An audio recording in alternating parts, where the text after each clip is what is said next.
Salut à tous, vous êtes sur Perte de Substitution et dans une vie qui devient de plus en plus sédentaire, dans nos modes de vie voilà, qui nous enferment chez nous, qui nous coupent socialement les uns des autres, etc. Je voulais vous partager dans la vidéo d'aujourd'hui un truc qui me fait kiffer depuis petit, que j'ai réalisé que depuis très récemment, parce que pour faire ça, il faut être adulte, il faut avoir du budget pour s'acheter du matériel, etc. C'est les bivouacs en nature. Donc, cette vidéo va s'organiser en deux parties. D'abord, je vais vous parler de ma vision philosophique de ça dans cette première partie de vidéo. Je mettrai un timecode. Voilà, de l'importance pour moi de se reconfronter à la vie, de revenir dans quelque chose vraiment de physique, de se rapprocher de la nature, etc. D'un point de vue philosophique, de voilà, mon avis à moi là-dessus. Et dans un second temps, je vais vous partager un bivouac que j'ai fait récemment. Voilà, je voulais vous partager ces images pour peut-être vous redonner envie, vous aussi, de remettre un pied dans la nature, de retourner un peu à l'exploration, de récupérer cette âme d'enfant qui nous donne envie voilà, de sortir, de découvrir les choses, les animaux, voilà, tout ce qui nous entoure, etc. Donc écoutez, on commence tout de suite.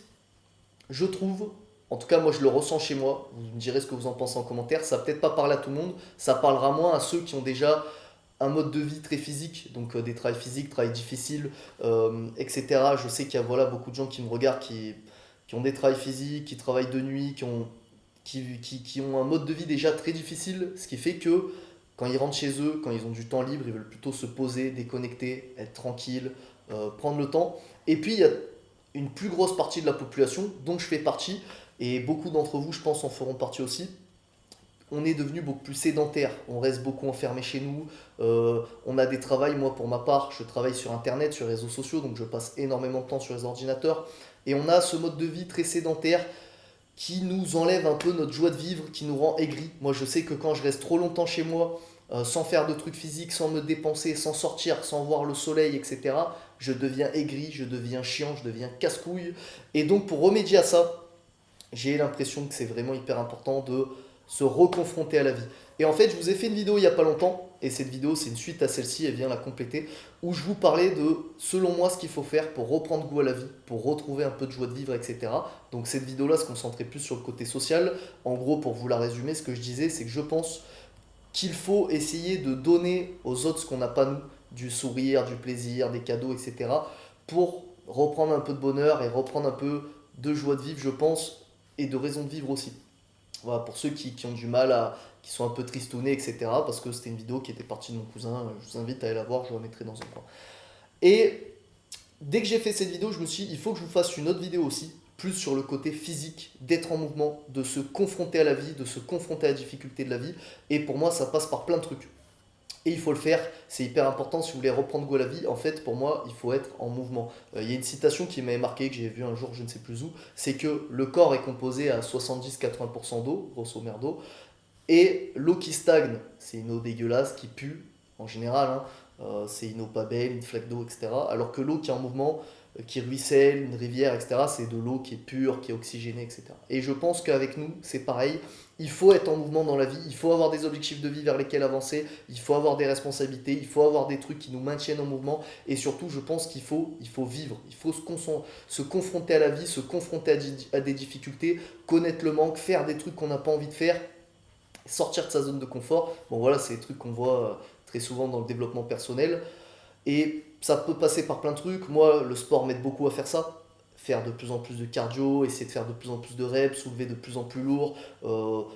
Ça pourra, parce que moi par exemple je fais de la muscu, ça pourra parler à ceux qui font des sports de combat aussi. Voilà, se confronter à des adversaires, se taper dessus, etc. Avoir cette compétition-là.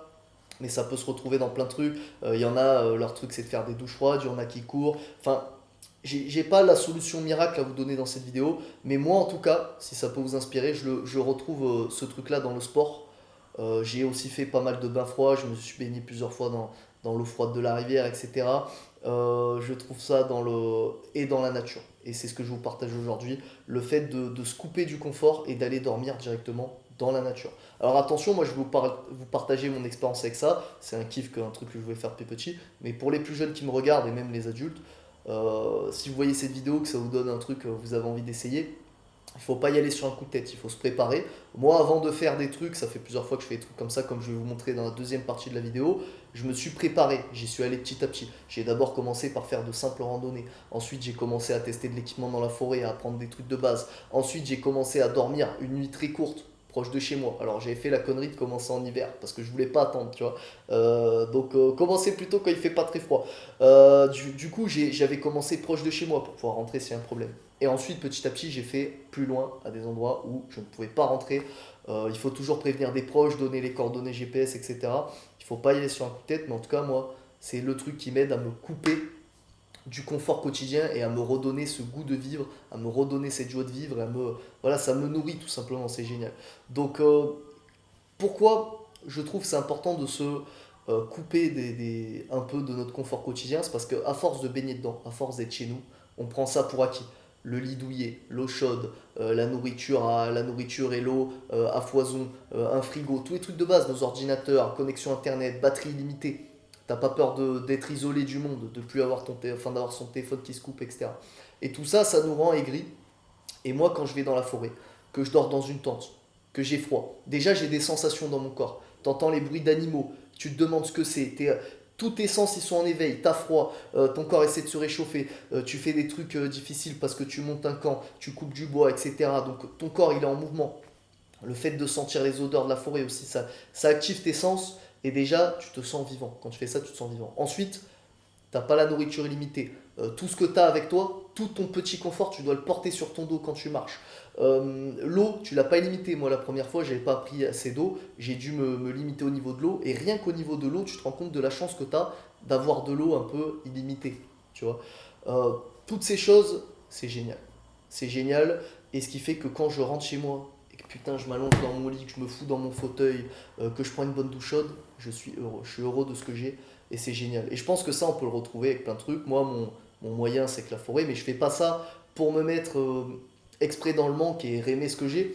Je le fais parce que j'aime la nature. J'aime passer ce temps-là dans la nature. J'aime aussi relever des défis. J'aime me mettre à l'épreuve. Et c'est des trucs aussi qui, pour ceux qui n'ont pas très confiance en eux, qui aidera à donner confiance en vous si vous mettez, là moi je vous dis la forêt, mais il faut trouver vos trucs à vous, votre sport, si vous faites de la compétition, etc. Le fait d'aller dans un truc, d'y aller à fond et de réussir petit à petit à progresser et tout, ça donne confiance en soi. Parce que après tu sais que tu es capable, que tu as réalisé des choses et donc tu as plus confiance en toi dans ta vie, tu sais un peu plus ce que tu vaux et du coup tu te laisses moins marcher sur les pieds, etc. Donc voilà, qu'est-ce que je voulais vous dire de plus par rapport à ça? Bah, écoutez, je pense que c'est tout. Je vous invite à me dire ce que vous en pensez en commentaire. Et moi, c'est un truc que je voulais faire depuis petit, mais voilà, j'ai attendu d'être adulte pour le faire. Le fait de dormir dans la nature, ça fait 4 5 fois que je le fais en un an. J'ai commencé en hiver. Je trouve ça encore plus challengeant parce que voilà, t'as froid, etc. Donc c'est cool. Il y a plusieurs chaînes, tiens, je vais vous donner plusieurs chaînes si vous voulez apprendre à dormir dans la nature, etc. Il y a Survie Formation qui est génial, je vous le mettrai en description. Il y a Alex Brouy aussi qui fait des super vidéos. J'avais regardé quoi d'autre. Il y a Ranger Survival, Field Craft, un truc comme ça. Pareil, bon, lui c'est un anglais, donc au pire, activez la traduction automatique en commentaire. Puis après, il y a plein d'autres chaînes plus connues, etc., qui sont super cool. Moi, c'est les trois avec lesquels j'ai appris les bases du bivouac, les conseils, etc. Surtout Survie Formation et le militaire américain. Vous allez voir, je pense que vous allez bien aimer si vous vous intéressez comme moi à ce genre de truc. Et écoutez, je vous laisse avec le bivouac. Donc, c'était dans le sud de la France. C'était même, non, c'était dans le Gard. C'était dans le Gard, dans des montagnes, donc vers Sumène, pour ceux qui veulent l'endroit. C'est une réserve naturelle, c'était super beau. Et donc voilà, j'ai campé dans les montagnes. J'étais pas seul, j'étais avec ma copine, donc ça c'est cool. Dernier conseil que je vais vous donner d'ailleurs, en parlant de ça, moi les premiers bivouacs, etc., comme le sport, comme mes projets, comme tout dans la vie, j'ai commencé tout seul. Si vous voulez vous lancer dans un nouveau truc, des nouveaux défis dans lesquels vous allez vous sentir vivant, qui vont vous aider à progresser dans votre vie, n'attendez pas que des gens viennent avec vous, n'attendez pas que vos potes viennent avec vous. Des fois, tes potes t'accompagnent, te suivent, te soutiennent, mais la plupart du temps, même si ils te soutiennent comme ça, c'est cool pour eux, tu devras y aller tout seul. Parce que si tu attends des gens, tu vas rien faire. Donc, dernier conseil, moi maintenant j'ai ma chérie qui m'accompagne voilà, dans les bivouacs, etc. Je lui ai fait découvrir ça, elle aime beaucoup. Mais au début, j'ai commencé tout seul. Et dans n'importe quoi où vous allez vous lancer dans la vie, n'attendez pas d'être accompagné, allez-y tout seul. Donc voilà. Donc voilà, on a fait une petite raclette dans la forêt, c'était cool. On a mangé une bonne bouffe, etc. C'était sympa. Je vous laisse avec ça. On a rencontré des animaux sympas. Voilà, je vous mettrai une vidéo sûrement. Ça va durer 1 2 minutes avec de la musique. J'espère que ça vous plaira. C'est une de mes passions. Je suis content de vous partager aujourd'hui. Allez, ciao tout le monde, profitez bien.